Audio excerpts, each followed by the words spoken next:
ખેડામાં આવેલા નડિયાદ શહેરના પુનિત કોલોની પાછળ આવેલા ઘોડાકુવા દશામા મંદિર નજીક બે ઝૂંપડાવાળા મકાનોમાં આગ લાગવાની ઘટના સામે આવી છે। અગમ્ય કારણોસર લાગેલી આ આગમાં બંને ઝૂંપડા સંપૂર્ણપણે બળી ખાખ થઈ ગયા છે। આગની જાણ થતાં જ ફાયર બ્રિગેડની ટીમ ઘટના સ્થળે પહોંચી હતી અને આગ પર કાબૂ મેળવવાનો પ્રયાસ કર્યો હતો। પ્રાથમિક માહિતી અનુસાર ઘર માલિકે આગ લગાવવાનું કારણ દીવા કારણે લાગેલી હોવાનું જણાવ્યું છે। જોકે હાલ આગ લાગવાનું ચોક્કસ કારણ અકબંધ છે। આ બે ઝૂંપડામાં એક વૃદ્ધ મહિલા અને તેમની દીકરી રહેતા હતા। માતાજીના દીવો કર્યા બાદ તેઓ બહાર નીકળ્યા હતા। તે દરમિયાન ઘર ખાલી હતું અને અચાનક આગ ભભૂકી ઉઠી હતી। આગ એટલી વિકરાળ હતી કે સમગ્ર ઘર વકરી ખાખ થઈ ગઈ હતી। આ ઘટનામાં ઘરનો તમામ સામાન, અગત્યના દસ્તાવેજો તેમજ રોકડ રૂપિયા પણ બળી ગયા હોવાનું જાણવા મળ્યું છે।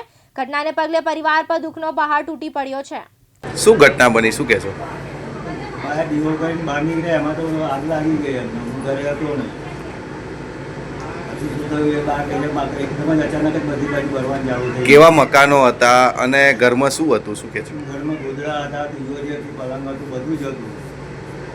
કેટલા મકાનો હતા?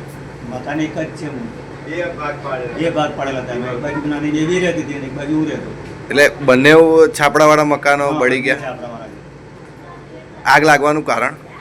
દીવો હરગાયો એટલે એના માટે ભગવાનને એમાંથી ઉંદરડા આવે દસી ખસી હોય ગમે તે કર્યું, એ ખબર નથી આપણને, કારણ કે હું હાજરમાં નહોતું એટલે બા દીવો કરીને બહાર નીકળ્યો। તૃષાલ પંડ્યા, દિવ્યાંગ ન્યૂઝ, નડિયાદ, ખેડા।